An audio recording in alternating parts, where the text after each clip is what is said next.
sigue, ya con ánimos renovados después de la comida.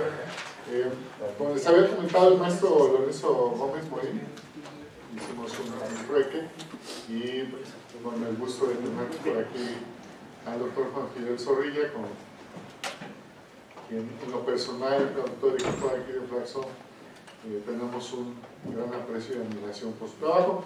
De manera muy rápida, para que nos haga el favor el doctor de compartir con nosotros su ponencia.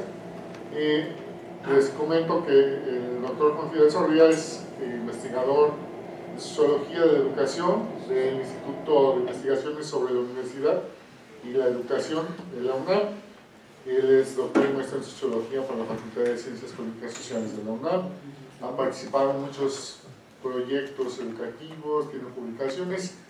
Uno de los más recientes que nos tocó colaborar con él, hacer equipo, fue lo del nuevo modelo educativo en las áreas de comunicación y de ciencias sociales, y actualmente pues sigue el doctor en esto.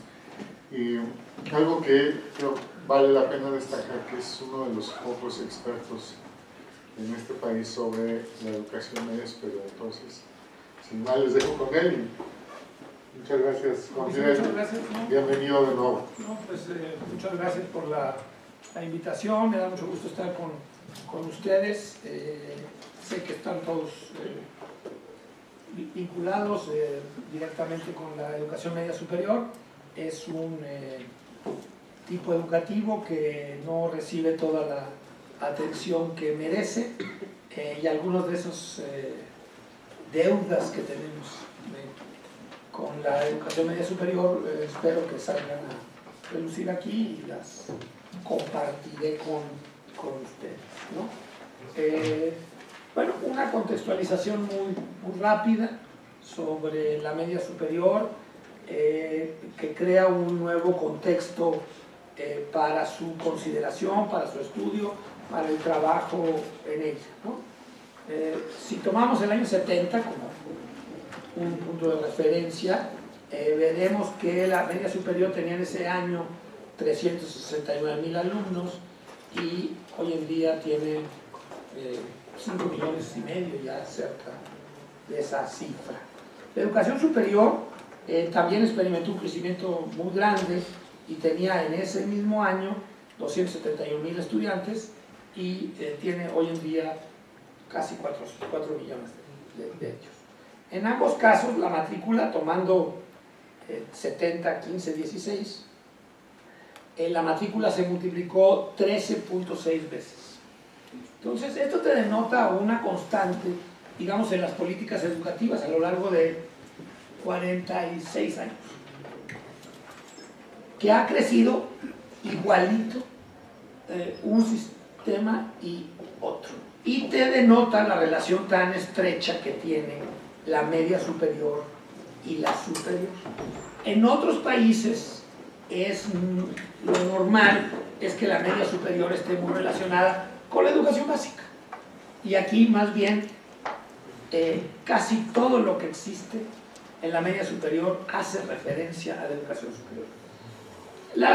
A partir de la RIEMS empezó una tendencia que aminora esta dependencia y esta determinación tan fuerte y yo considero negativa que tiene la media superior respecto a la educación superior. Y lo vamos a ver porque curricularmente eso todavía no llega a distinguirse, y va a ser indispensable que se distinga, se separe y se desarrolle una educación obligatoria para todos, y no como ahora sucede, que es una educación media superior eminentemente propedéutica, que prepara, encarrila, encamina, selecciona, escoge, exige, todo en función de la educación superior. Entonces, este notable crecimiento denota una enorme continuidad en las políticas educativas, y merced a tal persistencia y continuidad han aumentado las oportunidades educativas hasta hoy en día llegar a ser parte de la educación obligatoria. A su vez, la organización de la media superior en México ha tenido también un desarrollo muy notable de cambios. Cabe recordar, nada más como un antecedente, que si nos vamos al programa de desarrollo educativo de la administración de Cedillo, que se llama Programa de Desarrollo Educativo 1995-2000, ahí los capítulos que identifica ese programa son educación básica, educación media superior y educación de adultos, ¿no? 3 grupos haciendo referencia a 3 tipos de ámbitos para las políticas educativas. Ni siquiera se distinguía en cuanto a propuesta la media superior de la superior. Paulatinamente se ha ido modificando. En 2005 se crea la Subsecretaría de Educación Media Superior, una reorganización de la SEP muy notable, que integra las dependencias que estaban en la CECIC y en la CEIT, que eran 2 subsecretarías de educación superior, una para la educación universitaria y otra para la educación politécnica y tecnológica. Y entonces son 2 sistemas distintos. La educación tecnológica es bivalente, es mayormente centralizada mediante la DGETA, la DGETI y la DGCITEM,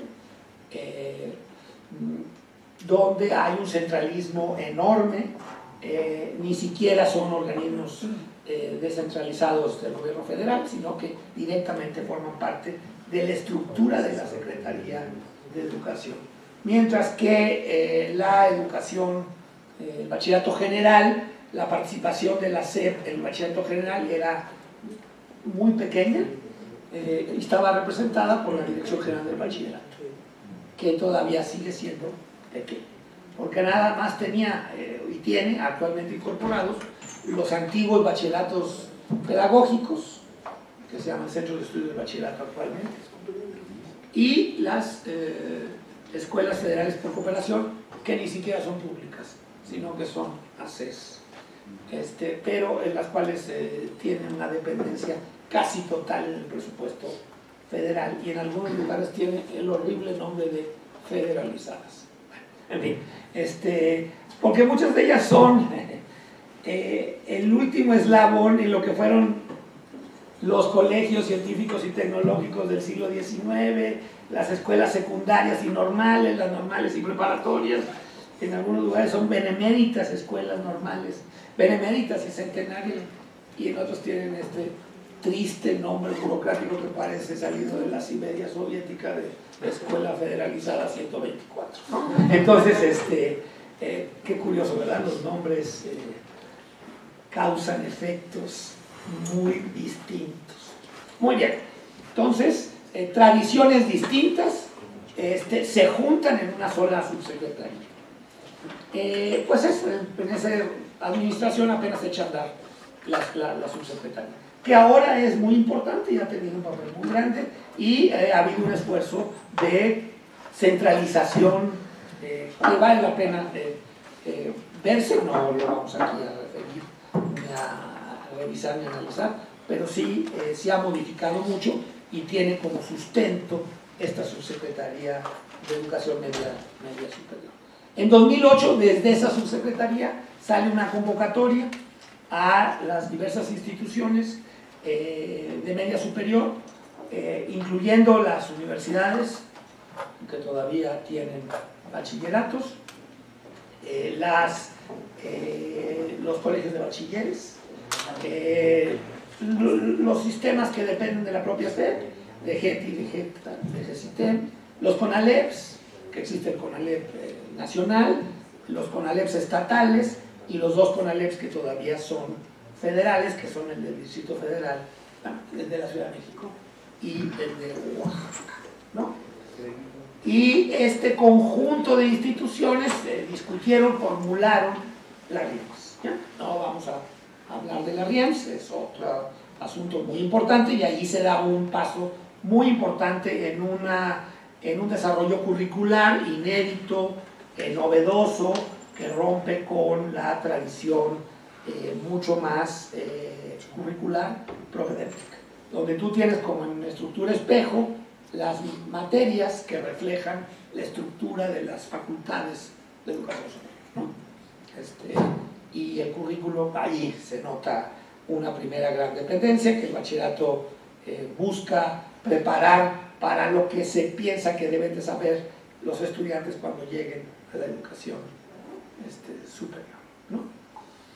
La RIEMS introduce el enfoque por competencias, que permanece todavía muy vigente en el modelo educativo 2017 que está ya en vigor, y que para la media se echó a andar un año antes que para la educación básica, porque se echó a andar prácticamente en todas las instituciones públicas que siguen la RIEMS, excepto los bachilleratos universitarios, que todavía lo harán el año próximo.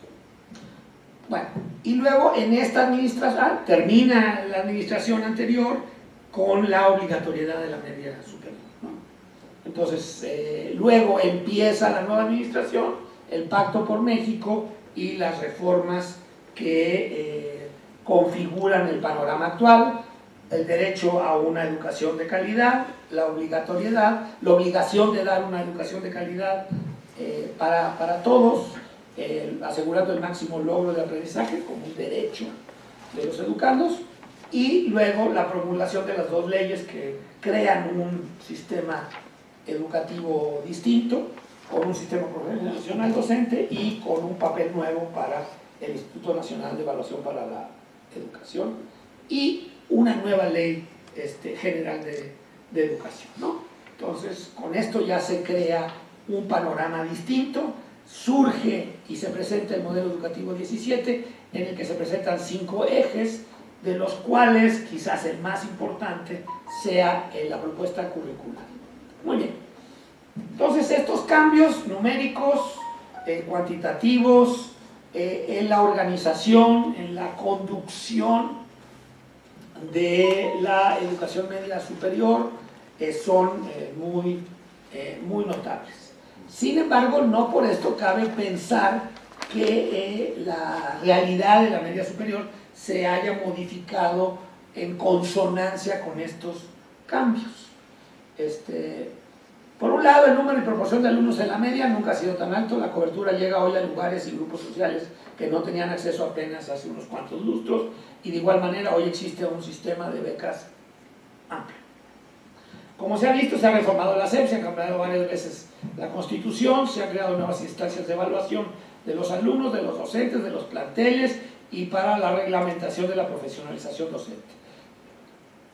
Pero para ello se han impartido cursos de todo tipo, se han adecuado los planes y programas de estudio, y ahora estamos en la antesala de una nueva reforma curricular y educativa para toda la educación obligatoria. Sin embargo, siguen existiendo muy serias dudas sobre la mejora en la calidad. Los datos de PISA, los datos de Planea, los datos Excale, Enlace, muestran que apenas sí hay indicios casi imperceptibles a ese particular. ¿Ya? La equidad, ahorita vamos a ver algunos datos, bueno, eso no se mueve, ¿ya? Y la eficiencia terminal tampoco. Para no hablar de lo que pasa en las aulas y de en qué medida las relaciones del triángulo didáctico, las relaciones profesores, alumnos, objeto de la educación, los conocimientos y la formación, si se han modificado o no. Y esa es una parte que casi nadie se pregunta, sobre la que casi nadie se interesa, para detectar si cambian las relaciones sociales de profesores entre sí, de los profesores con sus alumnos, de los alumnos entre sí y con los profesores, y de profesores y alumnos con el conocimiento, con el trabajo formativo, con su desarrollo personal, con sus aspiraciones, con sus percepciones, con sus experiencias, ¿no? A escala institucional se mejoran las tasas de eficiencia terminal mediante recursos muy cuestionables ética, económica y educativamente. Sabatinos y otras formas populistas de subsidio académico, que son, yo las encuentro escandalosas, ¿no? Para mejorar 5 o 6% la eficiencia terminal de las generaciones, ¿no? Cabe preguntarse qué tanto estamos avanzando y qué tanto es aparente o incluso simulado el cambio en algunos ámbitos, ¿no? No se puede ignorar ciertas inercias muy fuertes. La educación sigue siendo tan inicua en términos sociales, en las oportunidades que realmente ofrece a todos los grupos. Ahora hay mucho más participación de la población en la educación media superior, pero la manera como se distribuyen esas oportunidades, como los vamos a ver, está tan cargada como siempre.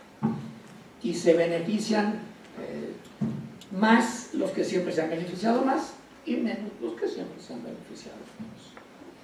Segunda inercia impresionante, la eficiencia terminal del sistema educativo de media superior desde 1980 y antes, porque no tenemos datos, se ha mantenido serenísima en torno a 60%. Ha cambiado el sistema, ha crecido más de 3 veces. El país cambió, la economía cambió, hay celulares, hay cosas que no existían ni en la imaginación del creador y que ahora están presentes y esto no se puede. Entonces, la iniquidad social, la eficiencia terminal, la calidad de los conocimientos, la conducción de las instituciones, sigue siendo tan vertical, tan poco transparente. Vean las páginas de las instituciones, están en construcción desde hace años, ¿no? Y no dan un humilde dato. Y vayan ustedes y pregúntenle a cualquier director de escuela, que es un funcionario público, a ver qué información te da, ni siquiera el nombre del portero. Entonces, la transparencia, la verticalidad, ¿ya? El control político sigue siendo una preocupación, no solo del Estado, de los ciudadanos, de la prensa, de los medios de comunicación y de la sensibilidad mexicana, por lo general, ¿no? Es lo que yo digo, si 20 alumnos bloquean una calle y luego se les unen 20 maestros, bueno, la televisión, la radio, sale en la prensa y probablemente hasta Gobernación aparezca. Si 2.999 estudiantes de esa escuela no aprenden ecuaciones de primer grado, a nadie se le va el hipo, no digamos otra cosa. Nadie se altera. Entonces, ¿qué nos importa más? ¿La paz social de las instituciones o el aprendizaje de los alumnos? Y tristemente tendremos que decir que nos preocupa más la tranquilidad de los planteles. El Premio Nobel de Economía se ha encargado de estudiar cómo muchas decisiones de las personas y de las instituciones son paradójicas, por no decir irracionales. Te lanzas a una barata que tiene lugar en Tepozotlán, te das para comprar un artículo de 500 pesos que lo dan 142 pesos más barato, y a lo mejor solo puedes conseguir 200 pesos más barato aquí más cerca. ¿Por qué a los mexicanos les preocupa más la paz social de las escuelas que el aprendizaje? No lo sé, pero es un dato, es un hecho y es profundamente irracional. Y lo vemos como una amenaza a la identidad nacional si hay desórdenes en las escuelas, ¿no? Entonces, se evalúan los alumnos, se evalúan los docentes, se evalúan los planteles, pero no se evalúa la gestión de los planteles, de las instituciones, excepto políticamente, de forma oscura y misteriosa, como siempre ha sido todo esto. Muy bien. La inercia en la iniquidad de la distribución de oportunidades educativas a partir de estos datos. Bueno, viene, nada más para que lo vean, en color café oscuro y claro la media y en color azul claro y oscuro la superior, y son quintiles, ¿no? Las 4 primeras columnas, del quintil más pobre, las 4 segundas del quintil que sigue, y al final el quintil 5 están del quintil más rico del país. Bueno, en media superior y todavía más escandalosamente en superior se muestra cómo ha aumentado la cobertura, pero sigue siendo tan inicuo como siempre las oportunidades que tienen las personas que vienen de uno u otro quintil, ¿no? Entonces esto no se mueve, lo que no cambia. Entonces tenemos un panorama paradójico, ¿no? De grandes cambios y grandes inercias simultáneamente, ¿no? Ahora, la desigualdad, nada más aquí muy rápidamente, la desigualdad educativa se debe a la sociedad en que vivimos, que es profundamente desigual. Pero mucha de ella se debe a lo que pasa de las puertas de la escuela hacia adentro y lo que pasa en las clases que nosotros mismos damos. Se genera ahí. Y esa desigualdad potencia, magnifica, multiplica y consolida la iniquidad que existe externamente, ¿no? Entonces es un asunto gravísimo, ¿no? Contrástenlo con la obligatoriedad y el derecho de todos a una educación de calidad. Eso tendría que grabarse con letras, no de oro porque no merece gastar dinero en eso, pero sí pues en acero inoxidable o en algo muy brillante y fuerte que estuviera en todas las escuelas, ¿no? Nuestra obligación es educar a todos.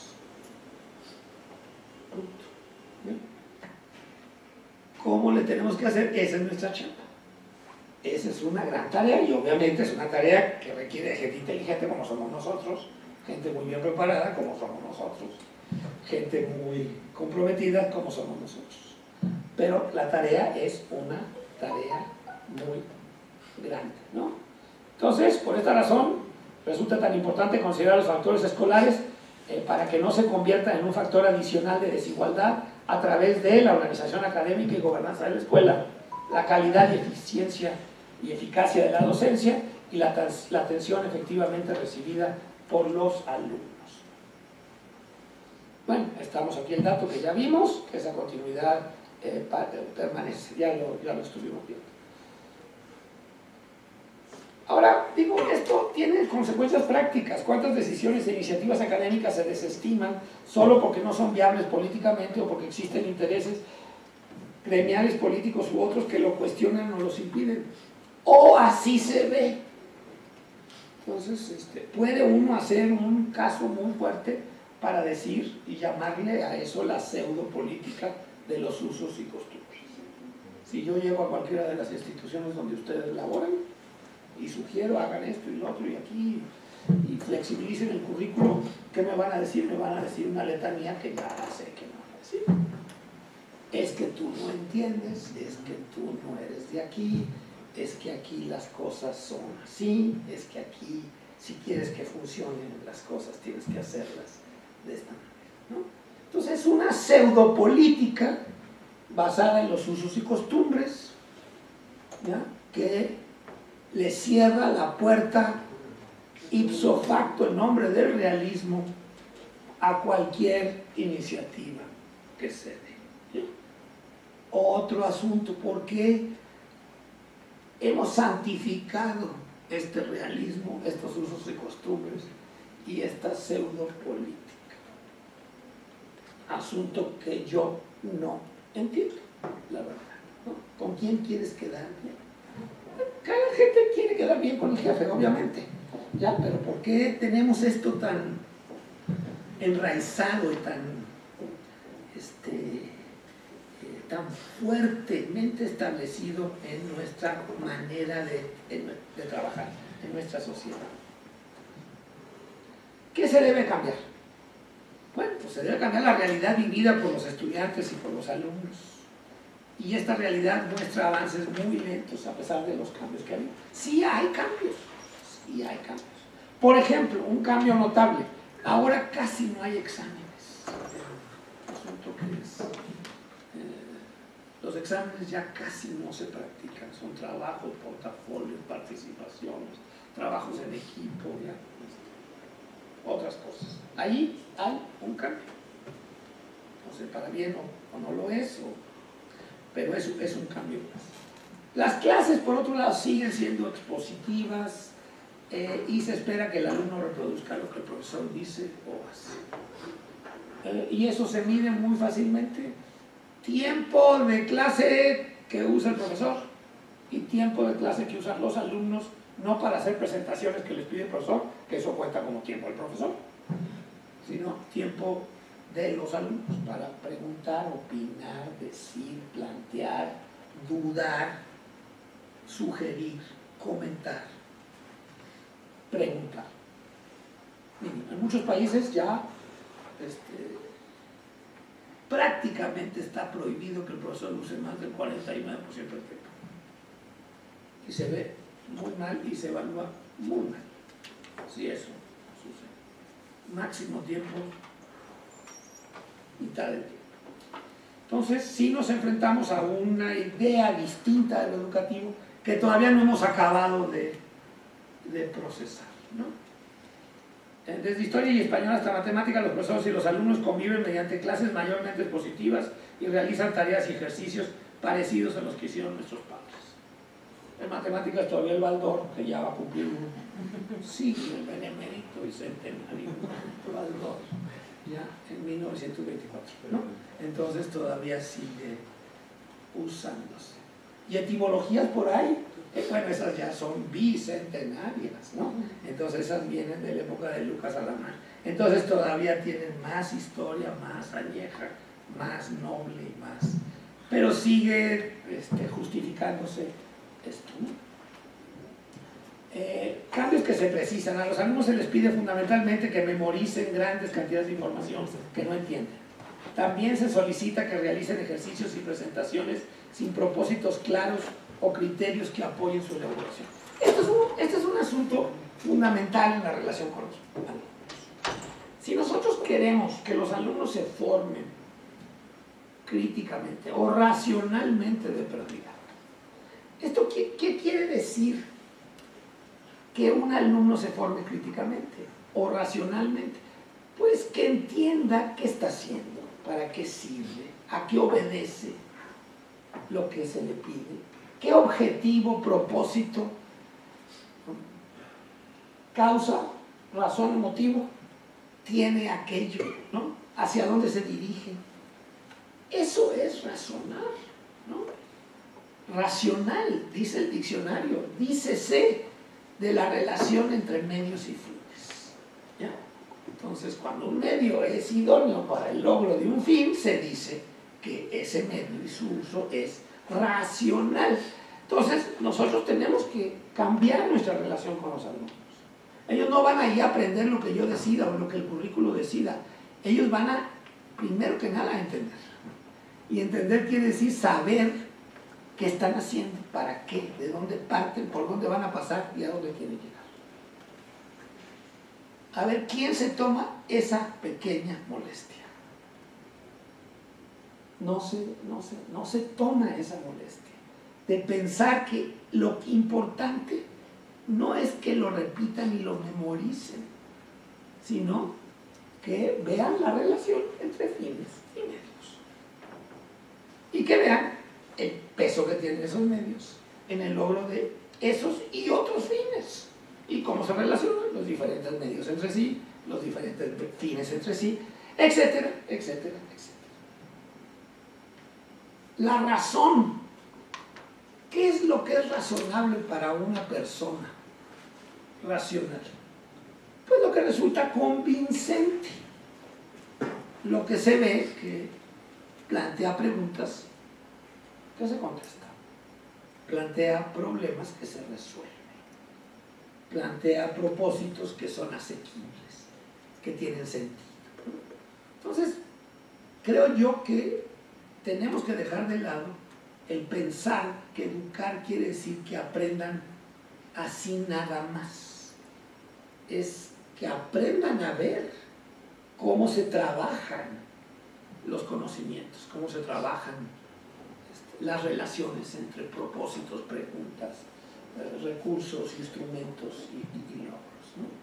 Y nuestra educación, atrabancadamente, queriendo que la gente aprendiera mucho, pues se concentra en que aprendan los resultados de estos procesos sin plantearnos las preguntas y los pasos que se siguen y el sentido de todo aquello.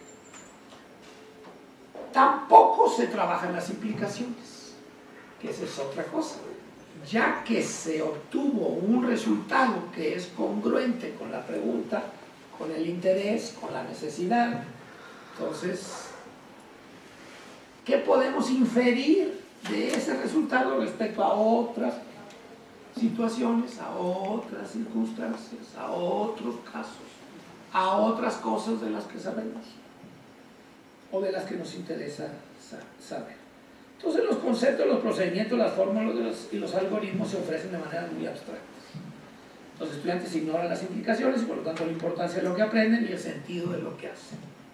Estos aprendizajes están asociados con frecuencia con actividades penosamente aburridas para docentes y alumnos. Y claro, hay que considerar que no somos guarderías que tenemos que mantener entretenido a todo el mundo, pero sí debe de buscarse que aquellas actividades impliquen a las personas, puedan participar y trabajar los objetos con diferentes sentidos, no solamente intelectualmente, sino con las manos, la vista, el oído, de diferentes formas, y por lo menos hay que plantearlo. De este modo se desatienden los procesos para el desarrollo de habilidades y sobre todo no se otorga tiempo para que se desarrolle otra maldición, otro karma que nos viene de ya estamos en octubre y todavía me faltan 18 temas o 4 unidades, ¿no? El avance programático, ¿ya? Que son palabras que debieran de quemar la boca de los educadores, ¿ya? Avance programático, ¿con quién quieres quedar bien? ¿Ya? Con San Pedro en el quinto cielo. El formato de trabajo de clase suele involucrar rutinas que cumplen con planeaciones, secuencias didácticas y actividades, pero no se considera la situación de partida de cada alumno en particular. Yo he hecho algunas averiguaciones sobre qué tanto la planeación docente es obligatoria, y ya hoy en día casi no hay institución que no exija que el profesor presente una planeación. Y luego les preguntas, ¿y esa planeación dónde está disponible para los alumnos? No, pues en ningún lado. Entonces es cumplir con un requisito burocrático que después se guarda o se tira o vayan ustedes a saber qué pasa. Menos del 10% de los casos presentan situaciones donde las planeaciones estén en línea disponibles, ¿ya? Entonces, ¿qué sentido tiene pedir eso si no se va a usar? Misterio también profundo de nuestra irracionalidad, que no se entiende, ¿ya? ¿A qué viene todo eso? El profesor es la única o principal fuente de conocimiento, que culminan en trabajos fragmentarios que se realizan para cumplir otra. Los alumnos nuestros salen expertos en inteligir, descubrir, adivinar qué quiere el profesor. Y ya cuando están desesperados se te acercan y dicen, maestro, ¿qué quiere que haga? Qué patético es eso, ¿no? O sea, educarse es darle gusto al profesor. Bueno, ya caímos en lo más triste que se pueda imaginar. No, pues a la escuela no se necesita ir para aprender eso, ¿ya? Y que todo ese esfuerzo acabe en alumnos expertos en identificar qué quiere el profesor, pues qué barbaridad. No se distingue entre diferentes categorías taxonómicas del desarrollo formativo en los hechos, aunque ya hayamos aprendido en clases de didáctica o clases de pedagogía que hay que distinguir entre conocer, comprender, aplicar, analizar, etc. Pero eso no es algo que esté integrado en las rutinas. Ahora, Para acabarla, veámosla, estas inercias afectan más a quienes menos probabilidades de éxito tienen, ¿no? Son los que menos fácilmente identifican qué quiere el profesor, ¿ya? Son los que menos recursos adicionales tienen para responder a esto que el profesor quiere, ¿ya? Entonces, mientras que quienes provienen de estratos altos suplen y complementan las deficiencias de la escuela con un capital cultural mayor al provenir de un medio en donde hay más lectura, más información, más debate de diferentes puntos de vista, y entonces muchas de las cosas que se piden y que nos enseñan, por ejemplo, escribir un ensayo, ¿ya? Hay gente que tiene más capacidad de responder a eso, o responden de forma más precaria o menos precaria, dependiendo del capital cultural que tienen. Y toman algunos clases extras de inglés, de música, y otros. Pero curiosamente, el país, o los países donde más ocurre esto, son los países de Oriente. Vas a Shanghái, vas a Hong Kong, vas a Seúl, vas a Taipei, Singapur, y entre las 7 de la noche y las 11:30 de la noche, las calles del centro de esas ciudades están llenas de niños que van y vienen de clases extras. Esas pobres criaturas duermen apenas 6 horas y cuarto, incluyendo tiempo para bañarse y desayunar, y el resto del tiempo les están enseñando cosas.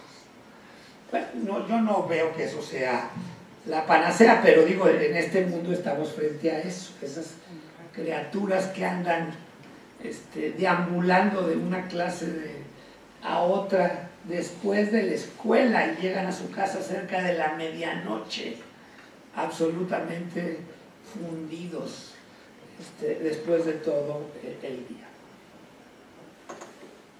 La inclusión. Tenemos que tener presente todo esto. Hay que garantizar el acceso y permanencia en la educación. Para eso se necesita un currículo flexible. ¿Flexible para qué? Pues para eso, o sea, el programa es indispensable. El programa te marca por dónde empezar.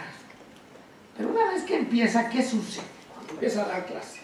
Pues recibes información sobre cómo es la recepción de los alumnos. Y entonces surgen los factores emergentes, ¿ya? La experiencia de cada alumno que tienes, las percepciones, lo que entendieron, lo que les preocupa, lo que les interesa, cómo se expresan, si lo expresan, si no lo expresan.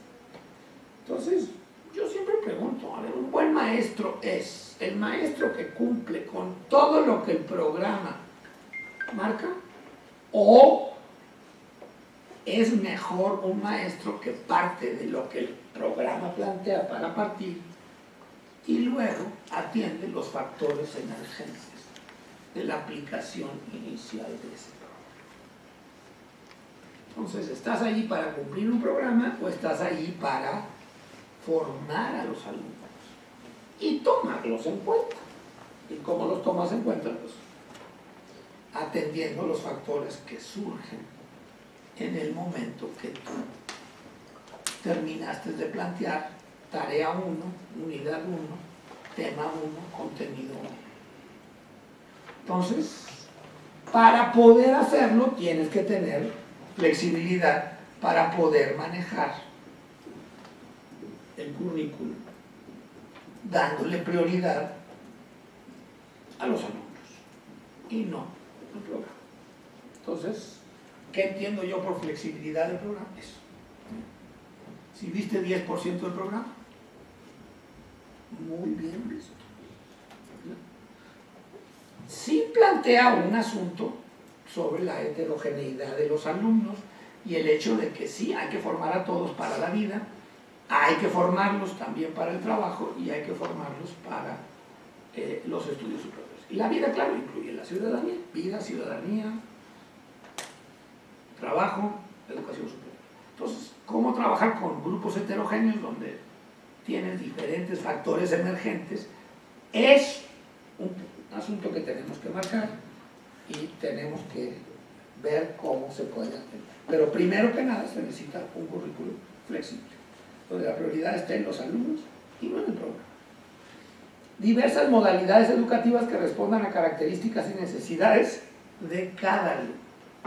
Tenemos que identificar los alumnos. ¿Dónde están? Nuestro sistema educativo se ha preocupado mucho, no lo cuestiono, en detectar qué es lo que los alumnos no saben. Pero no se preocupa por detectar qué es lo que sí sabe, qué es lo que sí entiende. Tú le preguntas a una alumna de bachillerato, ¿cuántas formas distintas hay de salir de su casa a las 5:45 de la mañana cuando está oscuro?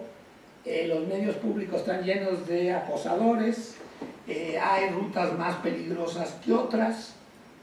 Entonces, ¿conocen su medio esas muchachas? Sí. ¿Saben sobre eso? Sí. ¿Saben cómo protegerse en ese medio? No, lastimosamente no siempre con éxito, pero saben. Hay cosas de las cuales los alumnos saben. Pueden ser cosas mucho más modestas. ¿Cuántas formas hay de comerse un mango verde? Con tenedor, con chile, con azúcar, partido en cuadritos. Tengo un amigo, profesor, que logró que sus alumnos produjeran 26 ensayitos muy pulcros, muy notables, sobre formas de comer un mango. Puede servir como punto de partida porque estás ubicándote en lo que sí sabes. ¿Tiene esto algo de humillante? No. ¿Es inteligente? Muy inteligente. ¿Ya? Entonces sí tenemos que ponerle más atención a lo que sí saben, a lo que sí entienden, a lo que sí comprenden, a lo que sí manejan. ¿Ya? Y eso pues es un elemento que nos puede coadyuvar en una tarea ya de por sí complicada. Sistema de detección de alumnos en riesgo. Todo el mundo habla de eso, pero no estamos resolviendo. ¿Por qué no lo estamos resolviendo? Porque esto tiene que ser una detección ágil, eficaz. Y se tiene que dar desde minuto 1 de hora 1 de día 1. ¿Por qué? Bueno, el dato ya lo tenemos. El abandono ocurre en las primeras semanas del primer mes del primer semestre. ¿Cómo no lo podemos representar? Bueno, una manera de representarte un tipo de abandono es un alumno que llega ahí, que le costó mucho trabajo entrar, porque hay lugares donde es difícil entrar, compiten con muchos otros estudiantes, logra, entra. Ve, día 1, es un poco tímido, se sienta en las filas de atrás. Sacó 8.2 en secundaria, pero y entró y le costó trabajo, y ahí está. Nota que otros alumnos van en grupitos, se conocen, y él anda solo. A otros les preguntan, contestan, por lo que el profesor responde, muy bien. Ahí le preguntan, duda, tartamudea, no sabe. Día 2, ya cómo se siente ese alumno. Sigue estando solo, no ha hablado con ningún otro alumno. Se pierde un poco en el salón. Le vuelven a preguntar, no sabe, tiene algún trato un poco rasposito con alguien, con un maestro, con otro alumno. No, ese alumno ya no se halla, como se decía antiguamente. Ya está en camino de decir yo qué hago aquí. ¿Eso quién lo detecta? Nadie. Es invisible al 110%. Y si eso no lo podemos ver, tenemos que aprender a verlo. Tenemos que estar la escuela, o sea, no es tiene que ver la forma en que eso no suceda. Hay varias vías de prevención. Digo, no lo vamos aquí a ver, pero sí es a guisa de ilustración. En algunos lugares se crean equipos. Porque el problema es la integración del alumno. ¿Sí? Sociológicamente hablando, ¿qué está fallando ahí? La escuela lo admitió formalmente. Está inscrito, tiene un horario y un salón. pero no está abriéndole ninguna vía de integración. Está presente ahí en la escuela como quien va a terminar Tapo en Semana Santa, o sea, una multitud de gente que sube, baja, se suben a los autobuses, se bajan de otros y se mueve aquello solo, ¿ya? No hay ninguna conducción de ninguna especie, ¿ya? Entonces no puede ser que nuestras escuelas funcionen como Tapo en Semana Santa, o sea, no puede ser eso. Tenemos que tener formas inteligentes de incorporar el estudiante a la escuela, a equipos de deportes, a equipos de trabajo, equipos donde haya roles asignados. Bueno, hay maneras ya de hacerlo, crear mecanismos de integración. Porque el problema que está fallando es la integración, ¿ya? Y hay personalidades que, bueno, nos inhibimos, no abrimos y conoce gente nueva, te haces amigo de todo, eres simpático, te llamas, las chavas se te acercan. Bueno, no todo el mundo tiene esas virtudes, ¿ya? Entonces sí hay algo que nos está ahí fallando. Yo digo, en México todo está muy mal distribuido, incluyendo la imaginación y la preocupación, ¿ya? No nos preocupamos por lo que tenemos que preocuparnos y no tenemos imaginación para lo que tendríamos que tener, ¿no? Muy bien, ejemplos de eso, hay mucho que hacer. Entonces sí es importante que cambiemos nuestra relación con la escuela, que cambiemos nuestra relación con los otros profesores, que cambiemos nuestra relación con el objeto de trabajo. Mucho más que una respuesta o una ingeniería que por ahí andamos buscando que nos va a resolver todo. No existe. No existe una ingeniería, por usar esa metáfora, que te permita construir una escuelita. No hay, punto. La tenemos que hacer nosotros. Y la tenemos que hacer con los alumnos que hay, que son los que hay, no va a haber otros. Con los profesores que hay, que son los que hay y estamos. Y con las instalaciones que tenemos, que son esas que están ahí y que las conocemos. Y no hay de otra. Y eso es lo que tenemos que trabajar. ¿Ya? Muy bien. La importancia de las intervenciones para cambiar las técnicas de enseñanza. Esto, la investigación, ¿qué muestra? Pues que hay esto es un estudio que se llama metaanálisis, no es muy pomposo, pero tiene cierta utilidad. Quiere decir revisar cientos de investigaciones que tratan sobre qué es lo que funciona, ¿no? Finalmente, y ver cómo están correlacionados los factores de éxito, ¿no? Entonces, ¿qué es lo que han encontrado así que pueda destacarse? Que existen dos categorías de programas que se recomiendan.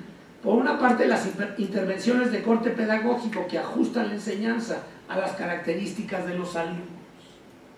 Fíjense, no es nuevos métodos así, en abstracto.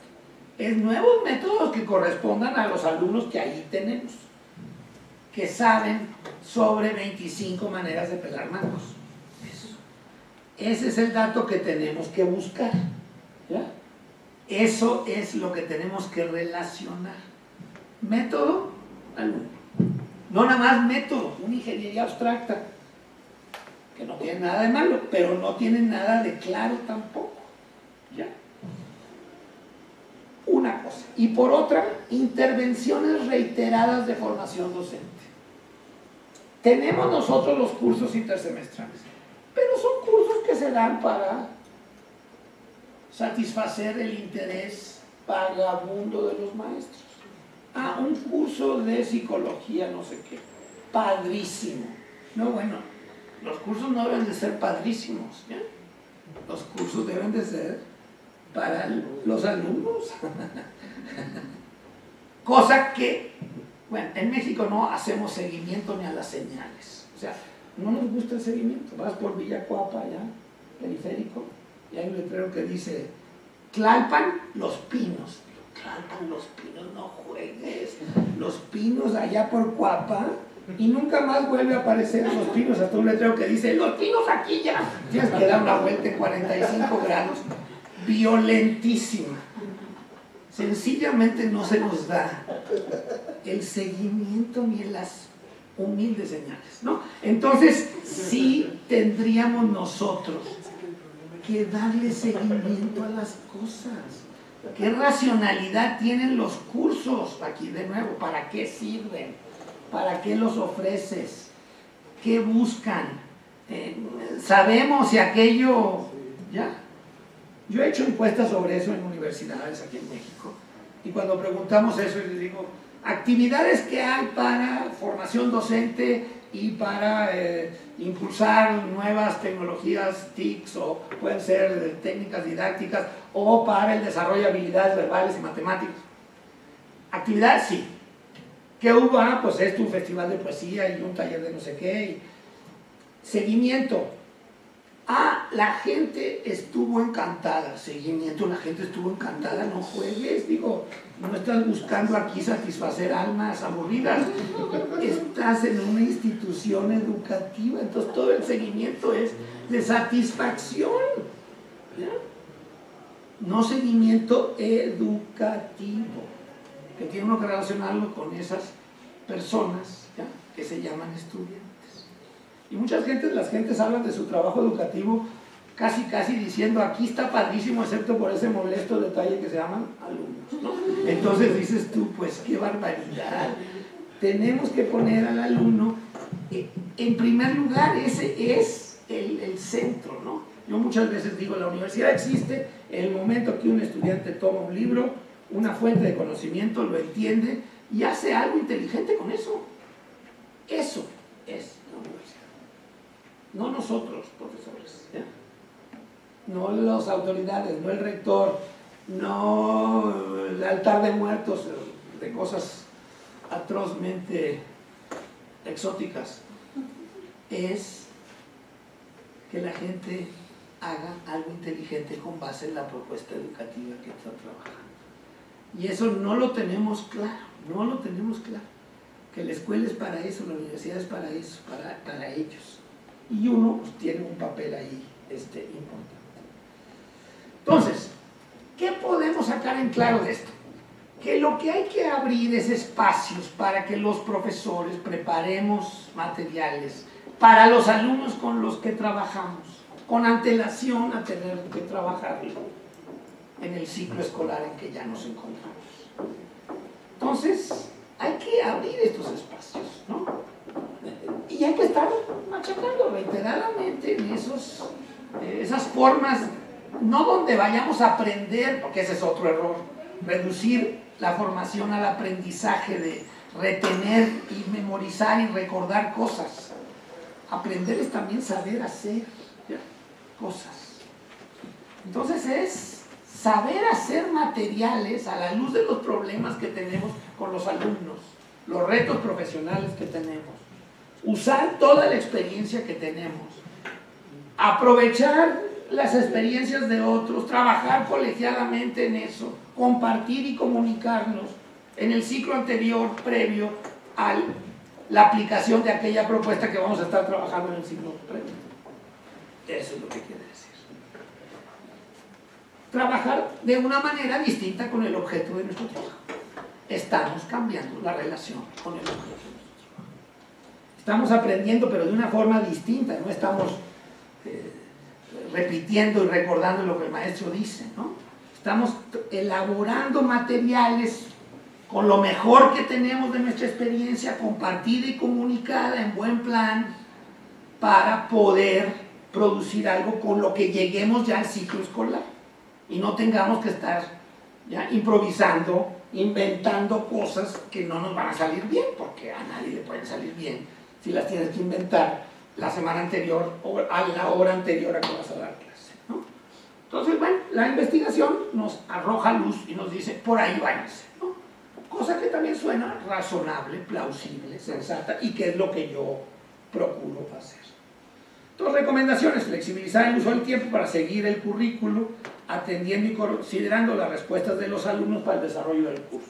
Con materiales, podríamos añadir, que hemos preparado en el ciclo anterior, en esta disposición donde pone uno, problematiza uno a la luz de lo mejor que uno sabe, con la experiencia que tenemos, con lo que sabemos de los alumnos, y luego nos vamos y lo ponemos en práctica, elaboramos un informe y nos planteamos el siguiente reto, y además vamos a tener la satisfacción de que estamos resolviendo algunos de los problemas que tenemos, ¿ya? Y podemos tener esa seguridad de que podemos plantearnos problemas y trabajarlos, ¿no? También tenemos que identificar niveles mínimos de exigencia ahora que la educación es obligatoria, sobre todo en el componente básico. Entonces, matemáticas, física, química, español, historia, ¿qué es lo mínimo? No que la Facultad de Ciencias, la Facultad de Filosofía y Letras, o no sé quién que está en la universidad piensa que deben de saber los alumnos, ¿no? ¿Qué es lo que todo ciudadano mexicano necesita saber sobre física, química, biología, historia, matemáticas? Es un perfil distinto, cosa que no hemos tenido la curiosidad, ni la disposición, ni la energía, ni la imaginación para hacer. Ciudadanizar el componente básico del currículo del bachillerato mexicano, con materias que son obligatorias, pero que deben de ser asequibles, razonables, de calidad, pensadas para todos, y que a la vez puedan servir como antecedente, no como la preparación para, sino lo previo a lo propedéutico. Y en lo propedéutico ya puedes cargar la mano todo lo que quieras, porque eso ya tiene que ver ya con lo que vas a hacer después. Pero lo básico es lo que le vas a exigir de lo que no van a seguir haciendo los alumnos después de ese componente básico. Que son ahí es donde yo pondría mi idea, ¿no? Tareas pendientes: la gestión del currículo necesita ofrecer una vía adaptable para los diversos alumnos y una formación asequible para todos. Les dejo el material para que se los pasen, ¿ya? 2, una formación permanente que permita preparar materiales y propuestas innovadoras y eficaces en el ciclo previo, ¿no? Entonces, fíjense, son gestión flexible del currículo, pero para poder trabajar con todos los alumnos, tener materiales que uno mismo y colegiadamente vaya uno produciendo en los ciclos anteriores, los vaya uno probando, y luego sería deseable que se publicara para que los propios profesores, los cercanos y los ajenos y los lejanos, cuando quieran hacer algo, tengan referencias de cómo lo hicieron, hasta dónde llegaron, por dónde pasaron colegas como nosotros, ¿no? Decisión a tomar: corresponde a las autoridades de los docentes admitir estas premisas para poder abordar los problemas de la baja calidad de los desempeños que logran los alumnos mediante el desarrollo de una didáctica lenta y pausada que prepare y conduzca el trabajo de los alumnos a la lectura analítica, la escritura argumentativa, la matematización y la aplicación de conocimientos para la resolución de problemas. También tenemos que tener estos ejes genéricos que ya están en las famosas competencias genéricas, que hay algunas que tienen que ver con desempeños sociales y cívicos, pero en cuanto a habilidades genéricas habilitantes y centrales, pues yo me quedaría con estas 3, ¿no? La lectura analítica y la escritura argumentativa, la matematización en todas las ramas del conocimiento y la aplicación de conocimientos para resolver problemas. De este modo se puede promover la práctica del pensamiento lógico, coherente, consciente, reflexivo, explícito y fundamentado en la evidencia, que solo se aprende en la escuela si se enseña y se ejerce por parte de los alumnos. Porque este es el punto central, como Piaget lo identificó hace muchos años. Gracias. El pensamiento racional, lógico, sistemático, que busca obtener conclusiones confiables, solo se adquiere en la escuela si se enseña en la escuela. Todo ser humano lo puede desarrollar, pero espontáneamente no lo desarrollamos casi nadie, ¿ya? Y si no se enseña en la escuela a pensar racional, sistemática y lógicamente, no se aprende en ningún otro lado. Punto final. Entonces es una tarea que solo la escuela puede hacer. Entonces es esto que es como que un núcleo duro de los propósitos educativos. Es una tarea que le corresponde a la escuela y que la tenemos que lograr para todos. Y es un reto, pues, muy grande. Dejo allí una bibliografía. Muchas gracias, y aquí dejo este buen pensamiento que dice: las buenas intenciones de muchas reformas se tornan en esfuerzos baldíos por acción y efecto de la inclinación propedéutica en los programas disciplinarios de los primeros semestres de la educación media superior. Mientras no se corrija y se compense este sesgo, será vano que en los programas y en las clases después de una reforma se siga buscando una fuente de cambios efectivos y positivos para todos los alumnos, razón de ser de todo acto educativo cotidiano o estructural. Ahorita tenemos, a mi modo de ver, prioridad número 1, que es, tenemos que corregir ese sesgo propedéutico que está presente en el componente básico del bachillerato y hacer efectivamente un componente básico para todos. Así que, bueno, eso es lo que yo quería compartir con ustedes. Ahí dejo mi correo, algunas sugerencias. Ando muy presionado del tiempo, me hubiera gustado entablar un diálogo, pero seguramente lo van a tener entre ustedes y esto puede suplir cualquier ausencia de diálogo con ustedes, que realmente lamento, porque teníamos otro horario y bueno, ya se me cuatrapeó a mí totalmente todo. Pido una disculpa por eso, me tengo que ir, pero si hay interés en alguna cosa en particular, me tardo en responder, soy parsimonioso, pero sí respondo, y pues muchas gracias. Pues muchas gracias. No desconecto nada según me indicaste. No. Después me devuelven esto. No, de una vez. ¿Ese lo puedo sacar? No.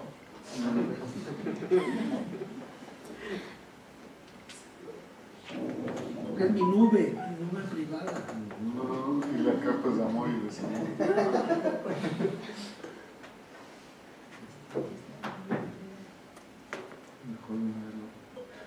Imagínate, cartas de amor en un USB que puedes dejar olvidado en cualquier lugar.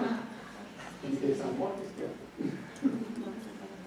Pero eso es lo que dicen, que la gente que hace eso y lo guarda es porque quiere secretamente que lo lea. Porque si no, no lo haría, ¿no? Con la gente que se toma fotos comprometedoras, ¿no? Lo mejor es si temes los efectos perniciosos de la distribución universal de esas fotos, pues más vale. Lo que decía Groucho Marx cuando empezó a ver desnudos en el teatro, que hay una obra muy famosa en Nueva York que se llama O Calcuti, costaba, bueno, aquel $100 y la, entonces él dijo: yo cada vez que me desvisto y me baño y paso enfrente del espejo me ahorro $100.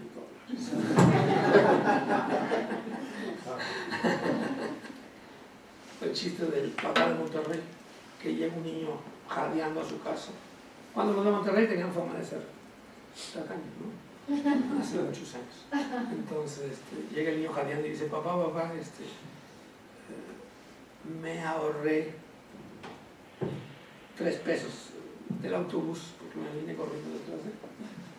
Entonces el papá le dice: muchacho tonto, si hubiera venido corriendo atrás de un taxi se ahorra 5. Muy bien, entonces me dio mucho gusto, gracias. Muchas gracias, gracias, Mucho Juan Miguel. éxito. Estamos bien. Gracias.